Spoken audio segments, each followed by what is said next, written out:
So here's some key takeaways. I want to try and summarize the entire course for you right now, okay?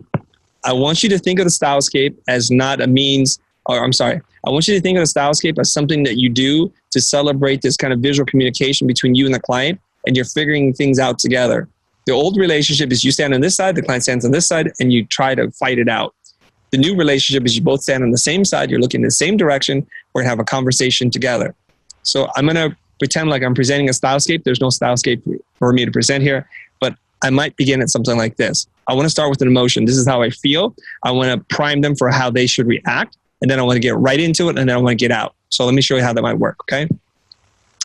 John, Mary, I'm super excited to present these Stylescapes to you. First, I hope you didn't spend too much time looking at it, because now I'm going to walk you through this really quickly. I want to set the tone and intention for what I'm going to do. These Stylescapes may look really refined and finished on the surface, but they're really just me finding the best bits of design examples that I think could be your brand. So let's try it on for size. If you like something, let me know. If you don't, tell me as well. Nothing here is concrete, as my friend would say. Let's dive into it. So I'm going to walk you through your user persona. These are the three words we talked about, A, B, and C. And let me tell you how I interpret that through these images.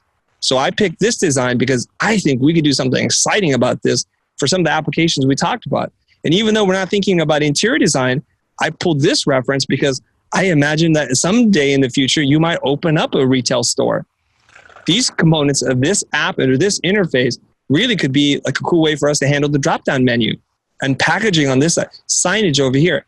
And so I think that pretty much sums up the visual language that we think would really fit for what it is that you're doing. Let's move on to option number 2. And then you would just go on and just repeat it. Let me know if we need to stop for a minute for you to ask questions, or should I proceed with options 2 and 3?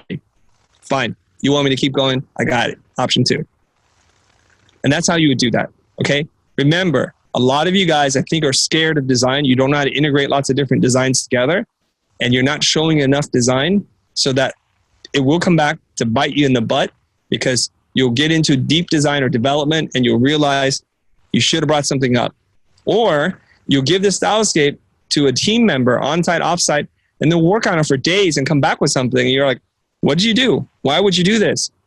And you look at your own Stylescape. Was that a clear enough roadmap? Were there enough clues as to how this is supposed to shape, or do you leave too much for the imagination? When done properly, you will never want to present again without using Stylescapes. So do it properly.